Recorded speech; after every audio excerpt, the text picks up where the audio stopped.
This is the Lone Crater YouTube. We hope this video helps. You begin by securing power and control. This avoids repeated safe mode loops. First, check the remote batteries and power cable. Faulty power causes safe mode. Next, unplug the TV for 60 seconds, then wait an extra 30 seconds to let capacitors fully discharge. This clears transient errors. Once done, reconnect and power on using the original remote. This simple reboot often resets the TV's boot sequence and exits safe mode without deeper changes. Now you access the recovery or diagnostic menu to tell the TV to leave safe mode.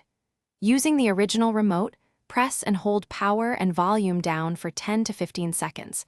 This forces a safe mode menu on many models. If a prompt appears, select Restart Normally or Exit Safe Mode with the directional keys, because that confirms a normal boot. If the remote doesn't work, use the TV's physical menu and volume buttons. Models vary, so consult on-screen prompts while you proceed. Finish by verifying the TV boots fully and that apps launch normally. You should inspect settings and reinstall any app that failed during safe mode start. If safe mode persists, perform a factory reset only after backing up preferences, because resets erase stored data.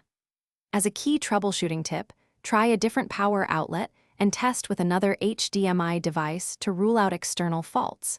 Additionally, update the TV firmware if available, since outdated software often triggers persistent safe mode behavior. Thanks for watching. Consider subscribing if we helped you.